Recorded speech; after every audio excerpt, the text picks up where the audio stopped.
Mukaefuba okutereeza ebyenjigiriza mu ggwanga b'ekitongole kya gavumenti ekivunaanyizibwa kuteekerateekera ebitongole ekya National Planning Authority n'ebitongole ebivunaanyizibwa ku byenjigiriza bakubaganyiza ebirowoozo ku binaagobererwa mu kutumbula ebyenjigiriza mu mwaka gw'ebyensimbi 2017-2018. Omukolo guno gubadde ku Hotel Africana mu Kampala. Ssentebe wa NPA Dr. Kisamba Mugerwa asabye emyaganya gyonna egiriwo mu kiseera kino okuzibibwa olwo gavumenti esobole okutuukiriza ebigendererwa byayo eby'omwaka 2020.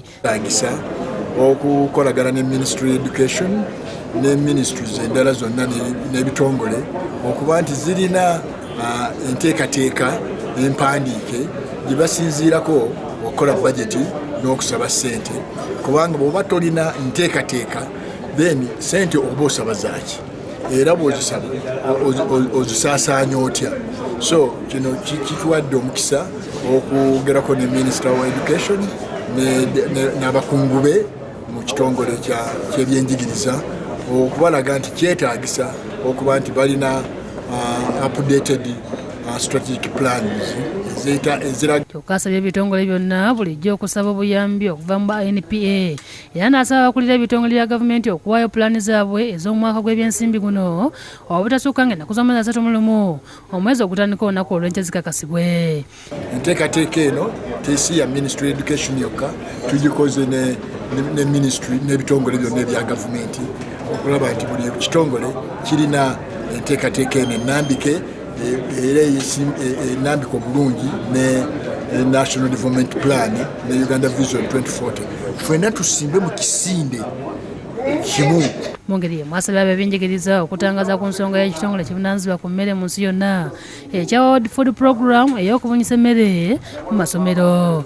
Nti abazadde balina okuba obuvunaanyizibwa ku by'emmere. Gavumenti ejja kukola interventions mu bitundu ebyo ng'ebya Karamoja n'ebitundu ebirala gye balina obuzibu. Kyokka minisita y'ebyenjigiriza n'emizannyo Janet Kata Museveni amwanukudde kino kyali kigenda kuyisibwa mu kabinenti kyokka nga kyali kiyinza okuviirako abazadde okweggyako obuvunaanyizibwa bonna obw'okulabirira abaana baabwe.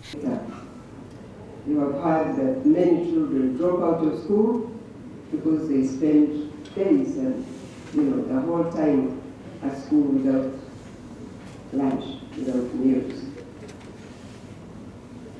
This has not been able to be solved by government because I think leaders did not really want to take responsibility of mobilizing communities to provide food for their children.